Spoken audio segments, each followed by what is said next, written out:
Bienvenidos a las entrevistas. Ustedes saben que me gusta mucho conversar con analistas y hay algunos con los que particularmente me gusta conversar justamente porque tienen una visión muy amplia de todos los temas y nos pueden ir clarificando ciertos escenarios que a veces son difíciles de comprender desde la ciudadanía. Uno de ellos coincidió conmigo en estos días en una entrevista. Estoy hablando de Pedro Donoso, nuestro invitado a quien ponemos en pantalla. Y pues bueno, se abrieron una serie de temas en los que yo quería profundizar con Pedro. Así que le damos la bienvenida. Pedro siempre es un invitado de lujo para mis espacios, así que con muchísimo gusto lo saludamos en esta mañana. Hola Fernando, gracias de invitación, generosas tus palabras. Muchas gracias, Pedro. Bueno, lo que decíamos, ¿no? Un escenario complejo, hay nuevos números, lo conversábamos en estos días que han sacado perfiles de opinión. Estos números dejan más o menos seteado un panorama de aquí para adelante y abren un poco la discusión sobre el año electoral, ¿no? Y cómo están los agentes políticos, las figuras políticas enfrentándolo o empezando a enfrentarlo.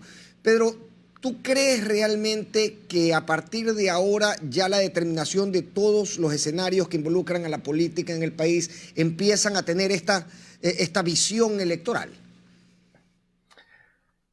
Digamos, esa es la cancha en la que se va a jugar, ¿no es cierto? Hay dos características fundamentales del 2022, creo que es supremamente importante ponerlos sobre la mesa, ¿no es cierto? El primero es que es un año preelectoral y esto involucra, ¿no es cierto?, que todas las acciones se vean con esos lentes, es decir, que todas las acciones de todos los actores políticos, no solo finalmente de los partidos políticos, sino de otros actores políticos también desde la periferia, etcétera, empiecen a involucrarse y tenga que verse con esos lentes y con ese enfoque. Pero hay una segunda característica también, que también, digamos, coadyuva la inestabilidad y no tiene que ver mucho con lo electoral, sino con lo transicional, que es este año en teoría se debió haber elegido, ¿no es cierto?, a varias direcciones de los organismos de control, es decir, Contraloría, se debió ya haber en noviembre del año anterior renovado parcialmente el Consejo Nacional Electoral, se debió ya iniciar el concurso, por ejemplo, de defensor público, es decir, este año se va a caracterizar por ser transicional, ¿no? Entonces, tienes dos elementos que son bastante complicados de administrar desde la política, ¿no es cierto? ¿Cómo se cruzan? ¿Cómo se entremezclan ambos? Es decir, ¿tú crees que la disputa por estos nombramientos o por estos procesos en el Consejo de Participación va a estar determinada también por la presión que marquen con visiones electorales los agentes políticos?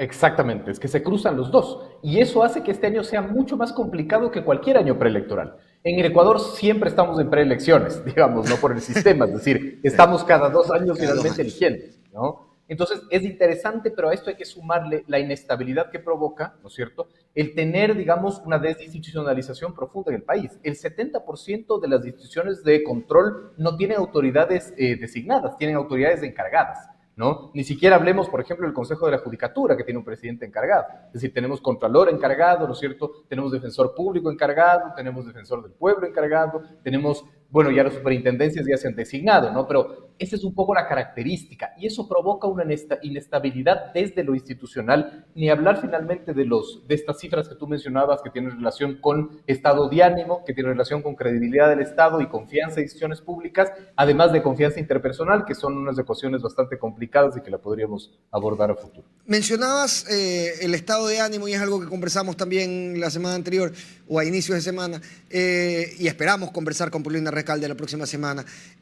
Yo no sé realmente, no tengo los números, no tengo los datos, pero en la situación de estado de ánimo del país va a tener una repercusión en la política y por esto quiero referirme a algo que hablábamos con Ramiro Aguilar, ¿no? Nos preguntábamos, ¿es el momento de los independientes? De ese man que llega por la tranquera, lo vimos también con Javier Herbas en la última elección, que llega por la tranquera ganando espacio a los partidos tradicionales que vemos lo desprestigiados y cómo hacen un trabajo por desprestigiarse todas las semanas en la Asamblea Nacional y en su participación.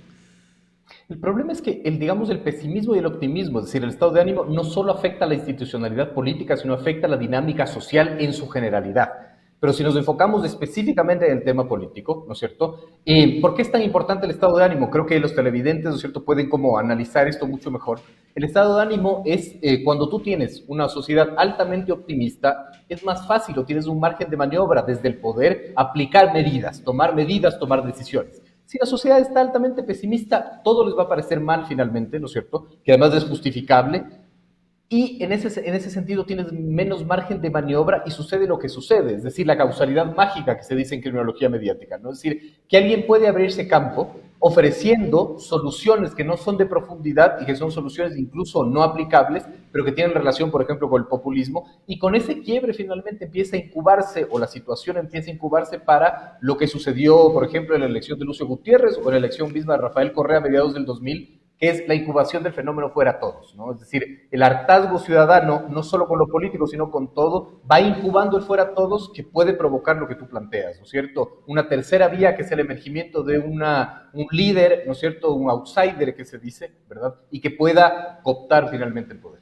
Ahora, ¿cómo nos dejaría eso? Porque de todas maneras lo conversábamos con Ramiro también y decíamos, ok, esto implica necesariamente un debilitamiento de los partidos políticos tradicionales y las estructuras llamadas a cocinar a los políticos, a formarlos, a producirlos y a, de alguna manera, capacitarlos para el universo de la política.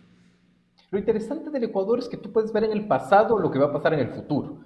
Y es muy similar a lo que pasó a mediados del 2000. Es decir, digamos, un candidato con una estructura por fuera del establishment, ¿no es cierto?, no presentando, por ejemplo, candidatos al Congreso en ese entonces, ganando las elecciones y aprovechándose, ¿no es cierto?, de la debilidad profunda de los partidos políticos, que es la característica y la tragedia de este país. Es decir, este país es un país de partidos políticos sin candidatos, de candidatos sin partidos políticos y de candidatos y partidos políticos sin ideología. Y eso es grave finalmente, porque una democracia madura tiene que basarse en partidos políticos y el Estado tiene que financiar esos partidos políticos, ¿no es cierto? Por eso el populismo antipolítica le hace tanto daño a este país, por eso culpar de todo a los políticos y culpar a la política como una dinámica social le hace daño a este país, porque lo que necesita este país es exactamente eso, políticos. Ahora, los partidos políticos se han encargado de debilitarse solos, ¿no? Vemos lo que pasa en la izquierda democrática, conversábamos con Guillermo Herrera esta semana, y realmente los procesos de disenso y este caudillismo del que hablábamos también contigo recientemente, lo que produce es que no existan corrientes distintas adentro del partido político que puedan enfrentarse y sentir y ganar, digamos. Y de esa manera prepararse también para presentar un proyecto a la ciudadanía que ha sido debidamente solventado al interior del partido. Es que además los partidos políticos son micronichos de demostración de lo que es la sociedad. Es decir, no podemos nosotros esperar que en la sociedad ecuatoriana haya democracia cuando en los partidos políticos no hay democracia, ¿no? Y eso es interesante. Es decir, todos los partidos, digamos en el Ecuador, o la mayoría de aquellos, ¿no es cierto?, se comportan con el centralismo democrático, ¿no es cierto?, que era en el antiguo marxismo, es decir, la lógica de la verticalidad absoluta, ¿no es cierto?, la poca democracia interna, ¿no es cierto?, el pensar solo en cooptar el poder. Por ejemplo, el fenómeno de izquierda democrática es un fenómeno muy interesante de analizar. Yo siempre digo que el problema de izquierda democrática y su desgrane es que ellos están pensando todo el rato en el 25, en poner a Herbas de Carondelet. Sí. Y como ese es su objetivo, no se autogobiernan en el 22 y por eso se desgranan, ¿no? Entonces no saben cómo comportarse, no saben si ser gobiernistas, antigobernistas, oposición, oficialismo, y como solo están pensando con esa pistola en la cabeza de no hay que cometer ningún error para que nuestro líder, y además dicho sea de paso, Herbas, el líder de la izquierda democrática, 5 meses antes de las elecciones del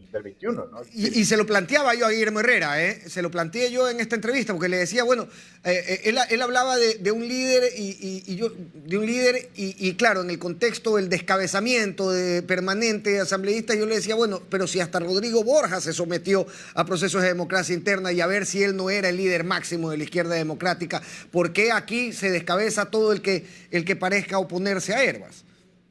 Entonces no son capaces de administrar el conflicto. Y eso es lo que estamos viendo en el Ecuador real. Es decir, no tenemos también un Estado que administre las tensiones sociales, que eso es la política en sí mismo. Y el Ecuador tiene mucho miedo al conflicto, porque no sabe cómo administrarlo. Y usualmente la administración del conflicto es expulsar a sus, digamos, asambleístas, perder la capacidad de ser bancada, por ejemplo, ¿no? Yo hablaba con un periodista esta semana y hacíamos el parangón muy similar, digamos, de comparar Pachacutic e Izquierda Democrática, por ejemplo, ¿no? Y claro, veías que, digamos, Pachacutic está entendiendo la dinámica y en vez de expulsar a sus rebeldes, los incluye.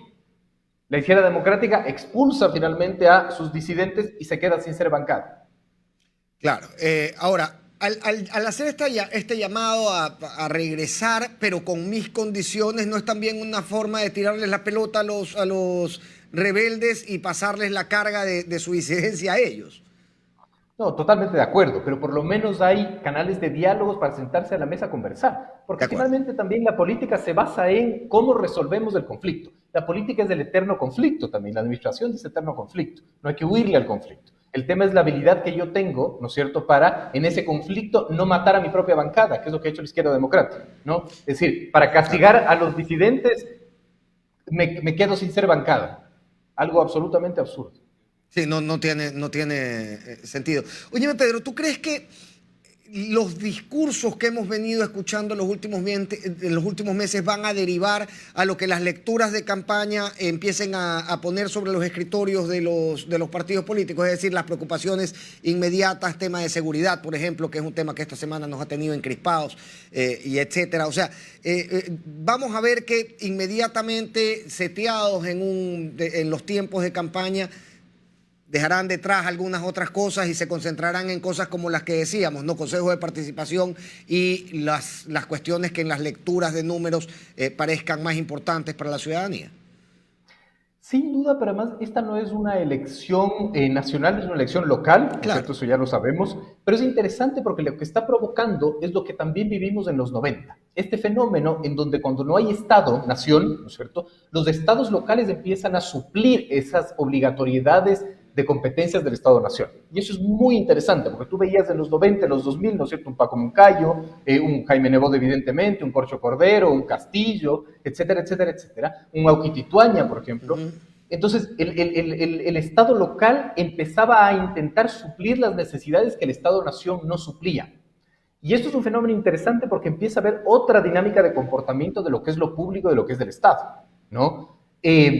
Y esa es la diferencia, es decir, ahora los candidatos de los partidos lo que hacen usualmente, que además también es parte de la irresponsabilidad populista, ¿no es cierto? Porque finalmente, ¿qué puede hacer un alcalde o un prefecto o un concejal con relación a la inseguridad? Es decir, por competencia no puede hacer mucho, ¿verdad? Pero ahí empiezan los discursos populistas. Y ese es el fenómeno que va a suceder si es que, digamos, el Estado o el gobierno central no empieza a resolver, ¿no es cierto?, los problemas esenciales de la población, pero sobre todo a recuperar el valor del Estado como Estado. Habíamos enumerado las cifras de perfiles de opinión. 13.5% de los encuestados de perfiles de opinión creen en el Estado. Esto quiere decir que solo 1 de cada 10 ecuatorianos consultados cree en el Estado. Eso es gravísimo. ¿Y por qué es gravísimo? Porque se derivan dos cosas. Yo creo que el Estado no va a suplir mis necesidades básicas, pero sobre todo no lo veo como autoridad. Por lo tanto, cuando yo tengo un conflicto, no acudo al Estado como mediador, sino lo resuelvo, digamos, entre conflictos, y eso provoca el caos. Y esto genera también resoluciones de conflictos de otro orden que involucran bandas criminales, que involucran mafias, que involucran resoluciones de problemas económicos a través de chulquero. Veía ayer, Pedro, a un ciudadano que decía, bueno, he ido a averiguar por mi crédito en el Banco Nacional de Fomento y sí, me piden a mí para el titular del crédito, me piden mi nombre, mi número de cédula y mi papeleta de votación. Para el garante... Para el garante piden nombre, número de cédula, papeleta de votación, registro de pagos de prediales, un certificado de ingresos, 4 referencias personales. Entonces, ese tipo de trabas para poder obtener ayuda del Estado lo que hace es generar escenarios que juegan como a otra banda del Estado. Sí, una empresa, digamos, que se encarga de la Big Data, ¿no es cierto? Yo creo que hace unos 2 o 3 meses sacó un estudio muy interesante sobre el tema del chulco, ¿no? Que primero desmitifica algo que está muy de moda, que es creer que uno no puede acceder al crédito o la gente no accede al crédito por las altas tasas de interés. Eso no es cierto si es que tomamos en cuenta este estudio, y es más bien lo que tú dices, el acceso al crédito. ¿Por qué? Porque ese estudio lo que te decía era que la mayoría de personas que acceden finalmente al chulco pagan al año 1.200% de interés. O sea, es una locura finalmente, ¿no? El 70% de las personas que acceden finalmente a estos créditos son madres solteras o madres de hogar de créditos de menos $500. Esto quiere decir que es netamente de consumo, ¿no? Pero es lo que estamos hablando, es decir, es la para-realidad, es el para-estado o el para-establishment, digamos, ¿no? En donde tú vas acudiendo. Don NASA, por ejemplo, es un ejemplo clarísimo de la falta de Estado y del para-estado supliendo finalmente ese espacio, ¿no? Hablábamos, Pedro, también hace unos días de cómo los discursos mediáticos y de redes van influyendo en la sociedad, se van metiendo en la conciencia ciudadana. ¿Tú piensas que este discurso tan promocionado, tan empujado en redes de la mentalidad del tiburón, de esa oportunidad, identificar esa oportunidad que te va a hacer millonario en cuestión de 2 días, genera también este tipo de volcamiento masivo a recurrir a estos espacios como el de Don NASA? Bueno, digamos, ahí me podría alguien sacar la carta del notario Cabrera y decirme ahí no había redes y la gente igual tenía esta Toda la ansia de razón. hacerse rico. Entonces es histórico, digamos, eso es como un comportamiento absolutamente normal, pero esa no es la discusión.